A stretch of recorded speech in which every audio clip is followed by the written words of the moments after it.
TV ko jamate Okutolosa kwa Asiya abaana Bakadaama buli muntu akogerako buwe ne bagamba tulina tiimu bbiri buli muntu akogerako buwe netwagala kuwulira full figure ye ekintu kino ekya Asiya okubeera ng'abadde ayamba ku baana abatoloka yakyogerako atya mali kulasti ng'ayinza n'okwetta oba okufa ng'oba bagenda mmuto bagenda mulepinga nga katika ayina kali kamu kakuddukira wa Asiya bagamba Asiya Okutolosa ekyo kikolanga mu bubi mu ngeri emu oba endala kubanga nawe wali abaddeko abantu ng'owulira atisa okuvaawo obutavaawo bugenda kwetta gwegwe njogerako mujja kunkootinga nga mwagala nze kimanyi mugenda kunvuma mugenda kwagala mwagala mwe mumanyi nze njogera kyempulya naga amazima genjagadde kuba amazima geetagisa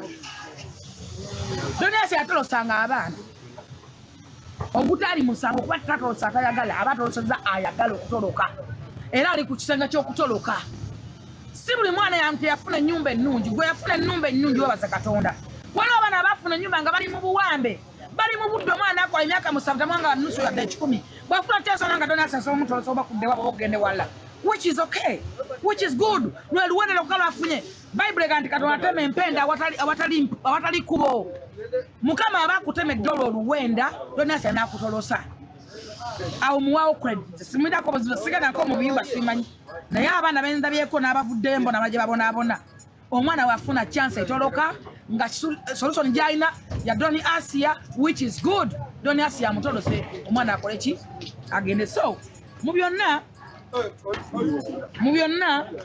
Asiya bamukutte bamukomezaawo waliwo abaana bagenda okunyigizibwa nga tebakyalina solution etoloka nga tabamanyi batoloke batandikirewa kibi nnyo era kyannako nga Asiya yandibayambi n'abatolosa kibi nnyo era kyannako kubanga bajja kubeerawo balemererwe kakati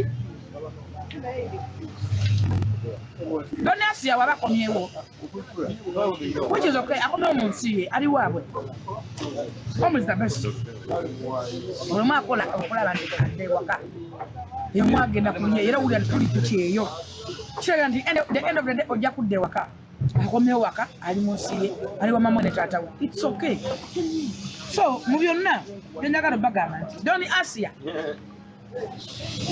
challenge zayiseemu ekyo kimumala tota gyayiseemu ali ku depression ali luddawa akoze ki Katonda amupunishes amubonereza ekimala olekanga Katonda n'akola kyalina okukola tetwalwaniranga ntalo nga tulina Katonda atulwanira nze Katonda olwange Katonda yalulwanyi nabagamba nti Katonda Bible egamba nti Katonda aseeteza ensozi nezitamanya Katonda aseeteza olusozi lwa Asiya yagamba tagenda kudda Uganda n'atamanya nadda n'atadde ate mu bulungi so kati oyo Katonda amubonereza amaze mumuleke bamuleke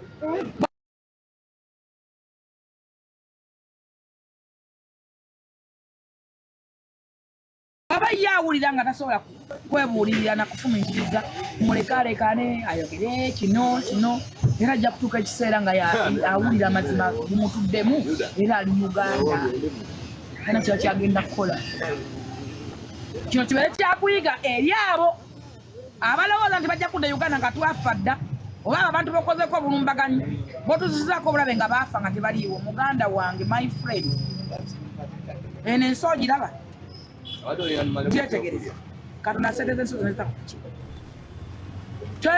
bwolowooza si bwekulaba gwe bwogiraba ensi yo si bwekulaba ngazako tambulira mu realite endowooza ye ku bikwata ku Asiya nabagamba nti nno Asiya omulimu gw'abadde akola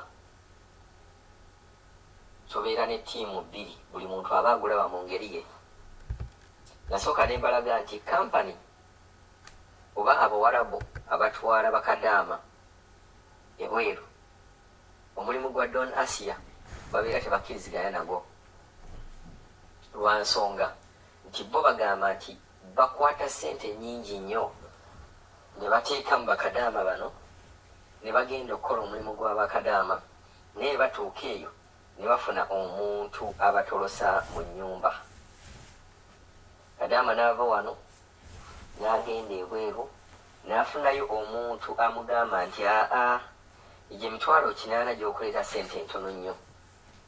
Tolokayo jangu wano ojja kufuna omulimu gwe miliyoni 2 oba emu kitundu. Katonda agenda okubalamu nga ssente ze yalikoledde mu myaka 2 ajja zikolera mu myezi 10 oba mu mwaka gumu.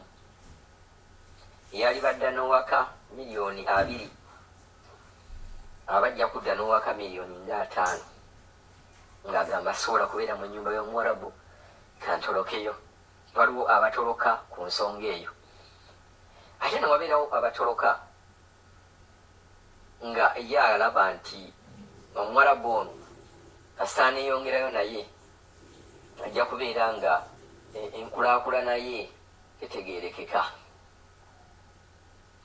Kati omuntu ng'oyo bw'aba atolose n'agenda wa Donasiya n'akimukwasaako n'abalala gye bali bamaama Kiyumba, kampani zo ziba zigamba nti otolosezza omuntu gwe tutaddemu ssente nnyingi n'omutolosa, kati ojja kubeera owagana abantu abalala okubeera nga batoloka.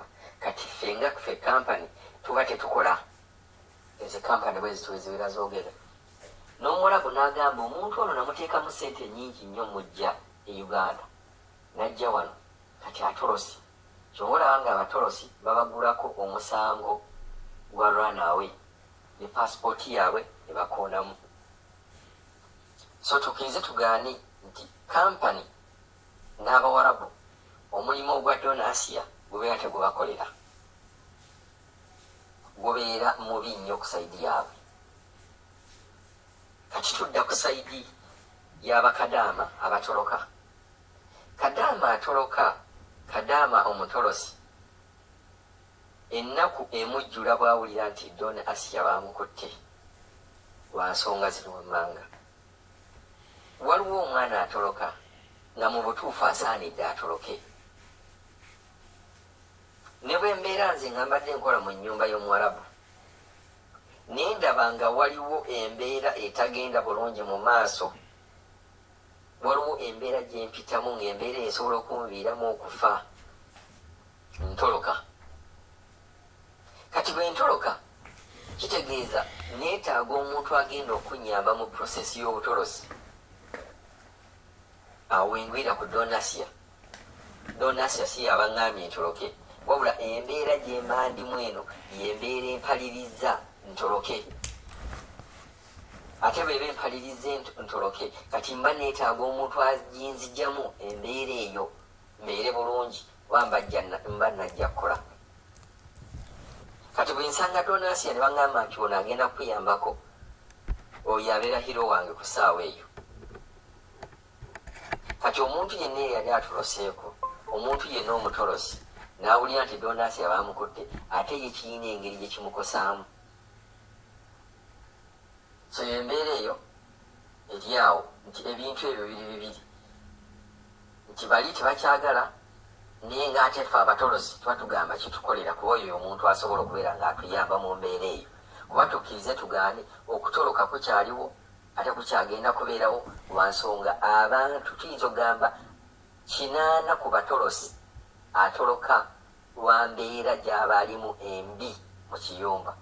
Then ne tugamba 20% be bano abagamba ze siri mu mativu. Waliwo omuntu nga muzikimatira yagamba ekinda sikimatidde nze kantoloke. Katulindire ebinaddirira tujja kubeera nga tubibaweereza ku nsonga ezo. Mali kulasti ng'ayinza n'okwetta oba okufa ng'oba nga bagenda mutta oba bagenda mulepinga nga katika ayina kali kamu kakuddukira wa Donasiya bagamba Donasiya mutolosi. Ekyo kyakikolanga mu bubi mu ngeri emu oba endala. Kubanga nawe wali obaddeko abantu bwe yali abaddeko abantu ng'owulira atlisti okuvaawo obutavaawo bugenda kwetta gwe gwe njogerako. Mujja kukootinga nga mwagala, nze kimanyi mugenda kunvuma, mugenda kwagala mwagala, mmwe mumanyi.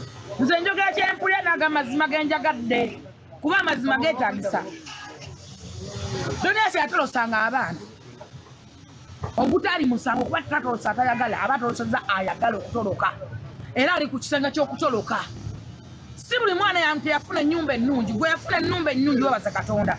Waliwo abaana abaafuna ennyumba nga bali mu buwambe, bali mu budde, omwana akola emyaka 7 tamwanga nusu yadde 10 bw'afuna kyasona nga Donasiya asobola omutolosa oba kudde waba okugende wala which is okay, which is good. Lwe luwende lokalo afunye. Bible ganti Katonda ateme empenda awatali kubo. Mukama abakuteme ddolo oluwenda lwonna asana akutolosa.